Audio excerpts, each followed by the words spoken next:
Trump started a tariff war early this year that resulted in chaos for small and large businesses alike.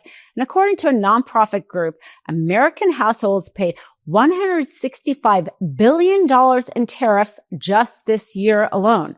We are awaiting the Supreme Court decision any day now, which will determine whether or not these tariffs are unconstitutional. In the meantime, the International Trade Court, the court where this lawsuit started, where they sided with the small businesses that sued Trump in order to stop the lawsuit, just confirmed in a ruling that if the Supreme Court does indeed rule against Trump, then those companies and all the companies that were imposed tariffs this year will be due a refund. My name is Dina Doll with the MeidasTouch Network. Let's get into this. Now, if we remember, in the beginning of the year, this all started with an executive order.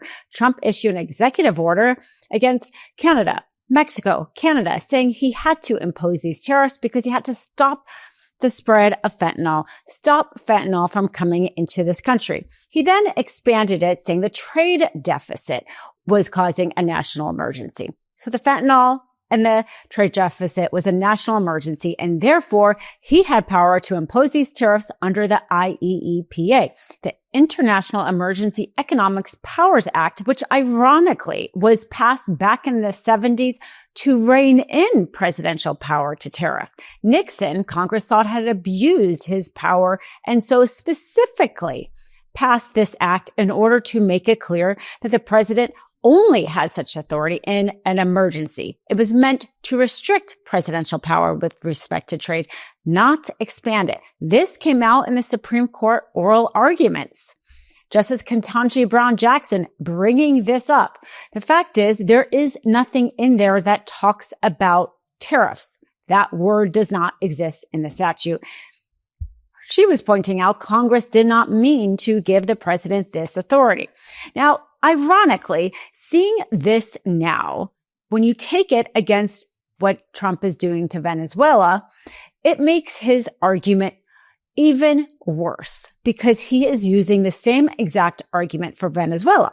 He's saying that we have to go to war against Venezuela. We have to stop those cartel strikes because of, yes, fentanyl. He essentially has used fentanyl for creating a global tariff nightmare and also for trying to go to war with what happens to be the largest oil reserve country in the world, Venezuela.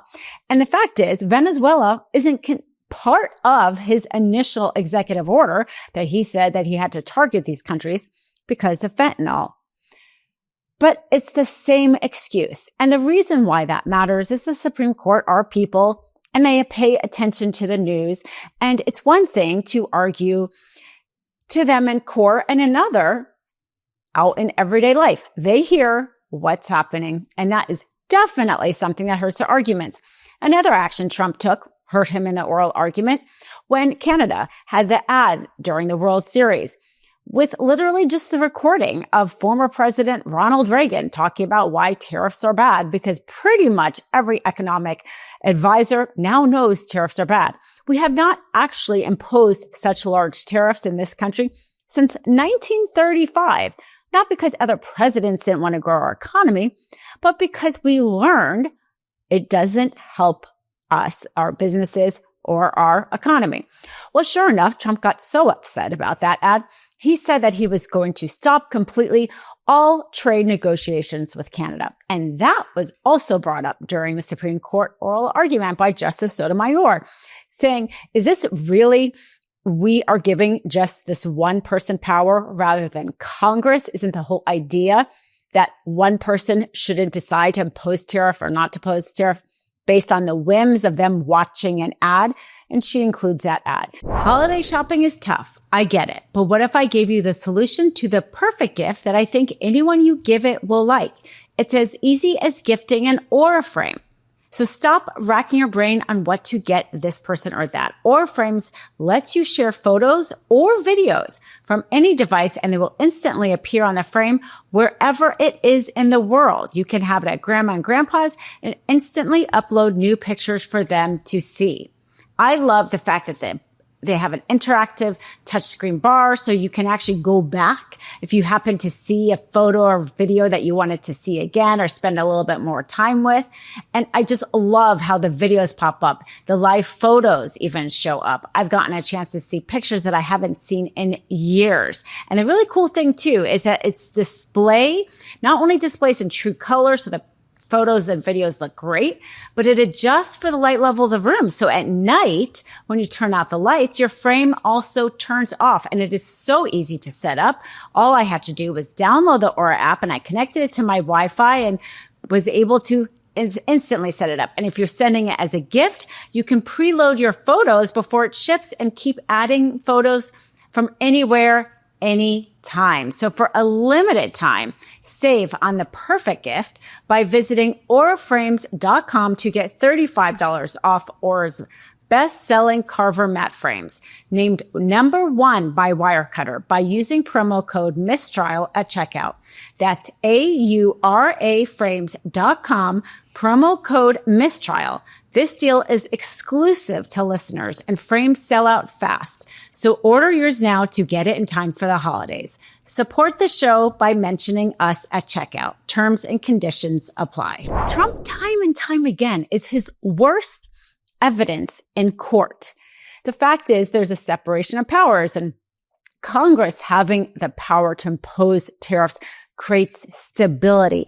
And this is something Canada has been speaking out a lot about lately, that just the chaotic nature of Trump and how he's been handling tariffs, with canceling negotiations outright because of the ad, in itself has made Canada go elsewhere for trade, or think that we are no longer a reliable trading partner.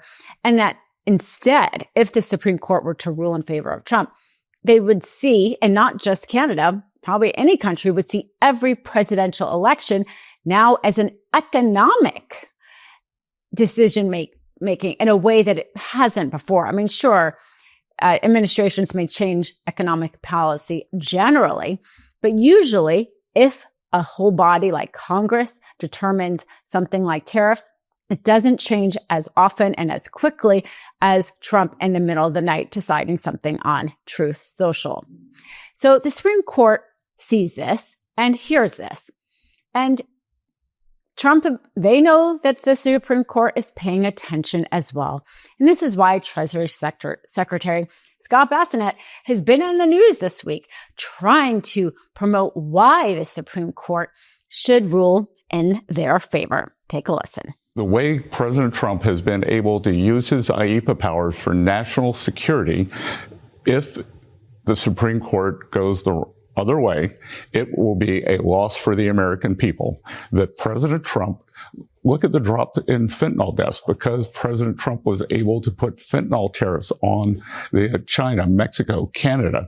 We have seen a substantial drop in the deaths. China is cooperating on fentanyl for the first time in more than a decade. When China attempted to put an export control on rare earth magnets, President Trump said he put on 100% tariff, and they immediately came to the table. That we are rebalancing trade, and this year, for the calendar year, we are going to shrink the deficit by several $100 billion. So economic security is national security. So this ruling is really a national security ruling. And if they rule against the administration, they would be ruling against national security. And by the way, I really like the idea that President Trump's agenda is wrapped in national security. I mean, everything he does is about national security. So which is it? Are we going to war with Venezuela because of fentanyl, or are we imposing tariffs because of fentanyl? Scott Bessent is basically begging the Supreme Court justices to rule in his favor, because that oral argument didn't go very well for Trump. Trump knew this. This is why after the oral arguments, he floated that idea of giving every American a check, a refund check, because yes, we're the ones who paid the tariffs. That idea quietly went away because at the end of the day, they don't ever want to actually do something that helps typical American worker. But strategically, he did that because he wanted to make it harder for the Supreme Court to rule in his favor. The Supreme Court during oral arguments talked about this. The lawyers acknowledged, the lawyer for the small business acknowledged, this is going to be messy. If the Supreme Court rules in favor of Trump, we're talking about $165 million in tariffs that were illegally imposed. And those companies have a right to do it. But you don't just go and fill out a simple form and get your money back. You have to file a case. You have to say that this tariff was illegally imposed. You don't have to prove it anymore because the Supreme Court has just said it.